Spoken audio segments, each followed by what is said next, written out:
అందరికీ నమస్తే. నిన్న నిజామాబాద్ డిస్టిక్లో ఆర్మూర్లో శ్రీ భరత్ చంద్ర హై స్కూల్లో ఒక ముస్లిం ఉపాధ్యాయుడు మన హిందూ విద్యార్థులకి ఉర్దూ అలాగే నమాజ్ ఎలా చేయడమో ఆ ముస్లిం ఉపాధ్యాయుడు మన హిందూ విద్యార్థులకి నేర్పిస్తున్నాడు.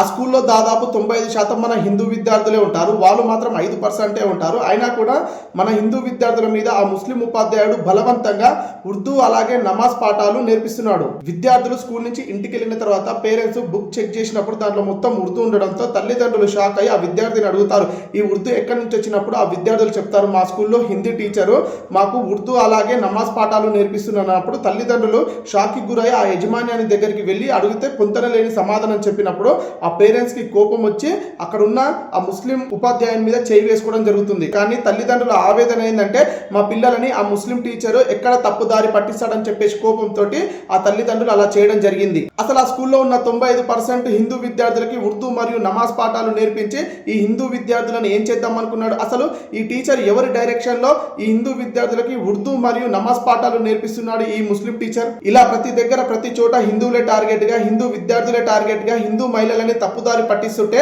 చూస్తూ ఊరుకోవాలా? తప్పకుండా ప్రశ్నిస్తాం, తప్పకుండా అడ్డుకుంటాం, మా సనాతన ధర్మాన్ని కాపాడుకుంటాం. ఈ రోజు తప్పు చేసిన ఆ ముస్లిం ఉపాధ్యాయుడికి మద్దతుగా ఆర్మూర్లో ఎంఐఎం పార్టీ వాళ్ళు అలాగే ముస్లిం వర్గాల వాళ్ళు ర్యాలీ తీస్తున్నారు. కానీ ఇలా ఎందుకు చేశావని చెప్పేసి ఒక్క ముస్లిం వ్యక్తి కూడా ప్రశ్నిస్తలేడు. మీ అభిప్రాయం ఏంటో కామెంట్ రూపంలో చెప్పండి, షేర్ చేయండి. జై శ్రీరామ్, జై హింద్, జై భారత్.